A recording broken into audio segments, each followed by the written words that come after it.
নির্বাচন এলে কিন্তু দর্শক একটি বিষয় যে মাঠের আইন শৃঙ্খলা রক্ষা করা একটা চ্যালেঞ্জ হয়ে দাঁড়ায়। সেই চ্যালেঞ্জটি অত্যন্ত সেই দুরূহ চ্যালেঞ্জটি কিন্তু পালন করে পুলিশ বাহিনী মাঠে তারা থাকে সবসময়। আমরা এই মুহূর্তে আসন্ন নির্বাচনের মাঠে কি চ্যালেঞ্জগুলো আছে, তাদের প্রস্তুতি কতটুকু, সে বিষয়ে মুহূর্তে মধ্যবর্তী ব্যাঙ্গালোর টু পার্লামেন্ট আমরা যুক্ত করে নিয়েছি অতিরিক্ত পুলিশ সুপার নড়াইলের নুরে আলম সিদ্দিকী। জনাব নুরে আলম সিদ্দিকী, আপনাকে স্বাগত মধ্যবর্তী ব্যাঙ্গালোর টু পার্লামেন্টে। জি, আসসালামু আলাইকুম। আপনাকে জেলা পুলিশের পক্ষ থেকে সকলকে শুভেচ্ছা জানাচ্ছি।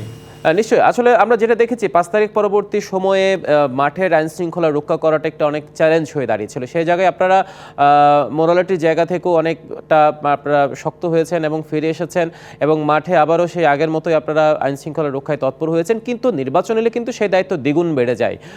সেই দ্বিগুণ দায়িত্ব পালনে আপনারা আসলে কতটুকু সক্ষম তৃণমূল পর্যন্ত আমাদের জানাবেন।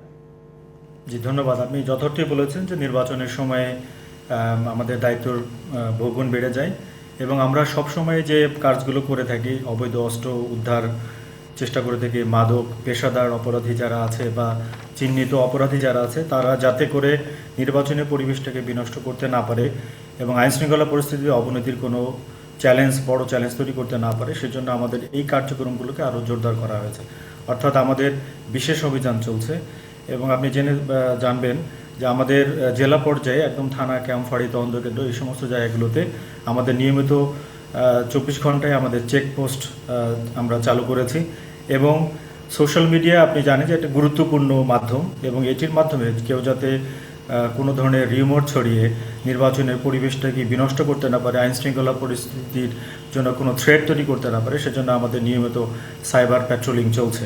এবং আপনি জেনে খুশি হবেন যে এবারই প্রথম নির্বাচনের সময় পুলিশের করণীয় কী, বর্জনীয় কী, এই বিষয়গুলো যাতে আমাদের প্রত্যেকটি পুলিশ সদস্য ইনক্লুডিং মি, প্রত্যেকটি পুলিশ সদস্য যাতে এটা জেনে বুঝে দক্ষতার সাথে তার উপর অর্পিত দায়িত্ব নির্দেশনা পালন করতে পারে, সেটির জন্য কিন্তু আমাদের নড়াইল জেলা পুলিশের 18টি ব্যাচের মাধ্যমে আমাদের পুলিশ সদস্যদেরকে ইতিমধ্যে প্রশিক্ষণ সম্পন্ন করা হয়েছে এবং তাদের কাছ থেকে নিয়মিত ফিডব্যাক নেওয়া হচ্ছে যাতে করে তারা ওই সময়ে যে কোনো দায়িত্ব যে নির্দেশনাগুলো থাকবে সেগুলো সঠিকভাবে পালন করতে সক্ষম হয়।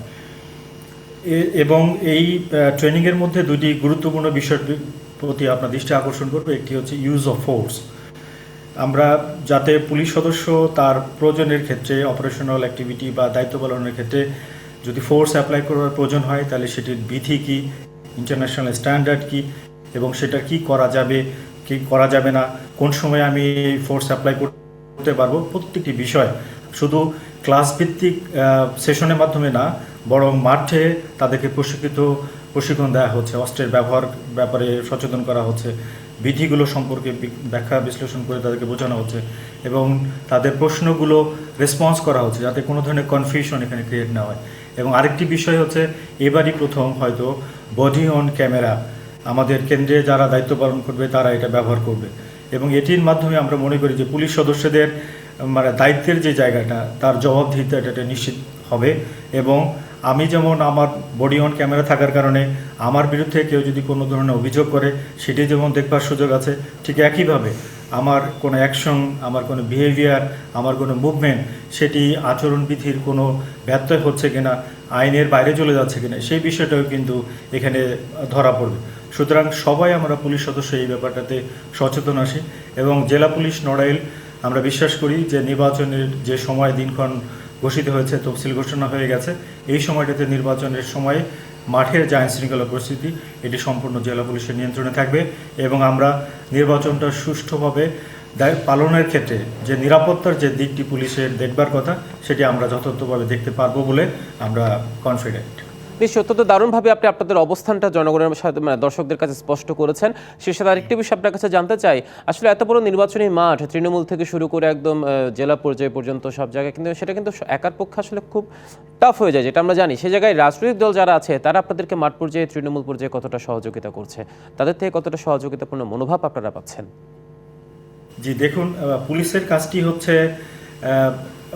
আমাদের যে দর্শকরা যারা বললেন, ভোটার যারা আছেন তারা বললেন যে অবাধ, সুষ্ঠু, নিরপেক্ষ, ক্রেডিবল ইলেকশন অনুষ্ঠিত হয়। আমরা যেটাতে ফোকাস দিই যে নির্বাচন কমিশন যে এইভাবে নির্বাচনটি করতে চায় সেটির ক্ষেত্রে আমার দায়িত্বটি হচ্ছে আইন শৃঙ্খলা পরিস্থিতি ঠিক রাখা এবং সেই আইন শৃঙ্খলা পরিস্থিতি ঠিক রাখবার ক্ষেত্রে নির্বাচন কমিশনের যে নির্দেশনাগুলো আছে, আমাদের পুলিশ হেডকোয়ার্টার্সের যে নির্দেশনাগুলো দেওয়া হচ্ছে, সেগুলো আমরা বাস্তবায়ন করে যাচ্ছি।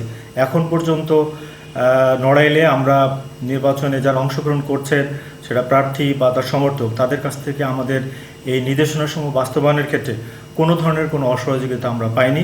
তাদের কাছ থেকে আমরা যেভাবে নির্বাচনের পরিবেশ ঠিক রাখবার জন্য, আইন শৃঙ্খলা পরিস্থিতি সমুন্নত রাখবার জন্য যা আমরা করছি, সেই নির্দেশনাগুলো বাস্তবায়নের ক্ষেত্রে আমরা কোনো ধরনের কোনো অসহযোগিতামূলক পরিবেশ আমরা এখনো মুখোমুখি হইনি।